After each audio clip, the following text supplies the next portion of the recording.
திருவருகை காலம் 2ஆம் வாரம் வெள்ளிக்கிழமை. முதல் வாசகம். இறைவாக்கினர் எசையா நூலிலிருந்து வாசகம். அதிகாரம் 48, 17 முதல் 19 வரை உள்ள இறைவசனங்கள்.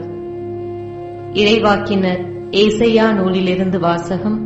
அதிகாரம் 48, 17 முதல் 19 வரை உள்ள இறைவசனங்கள். இஸ்ரேலின் தூயவரும் உன் மீட்பருமான ஆண்டவர் கூறுவது இதுவே: உன் கடவுளாகிய ஆண்டவர் நானே.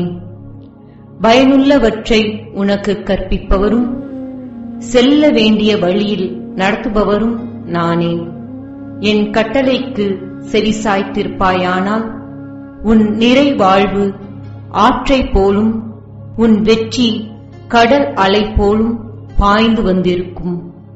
உன் வழிமரபினர் மணல் அளவாயும் உன் வழி தோன்றல்கள் கதிர்மணிகள் போன்றும் இருந்திருப்பர். அவர்கள் வெட்டி வீழ்த்தப்பட்டிரார். அவர்கள் பெயர் என் திருமுன்னின்று அழிக்கப்பட்டிராது. இது ஆண்டவர் வழங்கும் அருள்வாக்கு. இறைவா, உமக்கு நன்றி.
மத்தேயு எழுதிய நற்செய்தியிலிருந்து வாசகம். அதிகாரம் 11, திருவசனம் 16 முதல் 19 வரை.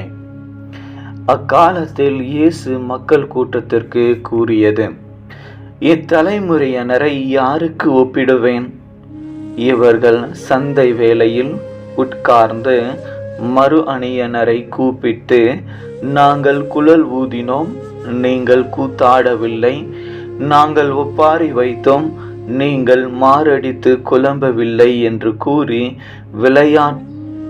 சிறு பிள்ளைகளுக்கு ஒப்பாவார்கள். எப்படியெனில் யோவான் வந்தபோது அவர் உண்ணவில்லை, குடிக்கவும் இல்லை, இவர்களோ அவன் பேய் பிடித்தவன் என்கின்றார்கள். மானிட மகன் வந்துள்ளார், அவர் உண்கின்றார், குடிக்கின்றார், இவர்களோ இம்மனிதன் பெருந்தினிகாரன், குடிகாரன், வரி தண்டுபவர்களுக்கும் பாவிகளுக்கும் நண்பன் என்கின்றார்கள். எனினும் ஞானம் மேன்மையானது என்பதற்கு அதை ஏற்றுக்கொண்டோரின் செவிகளே சான்று. இது கிறிஸ்து வழங்கும் நற்செய்தி. கிறிஸ்துவே உமக்கு புகழ்.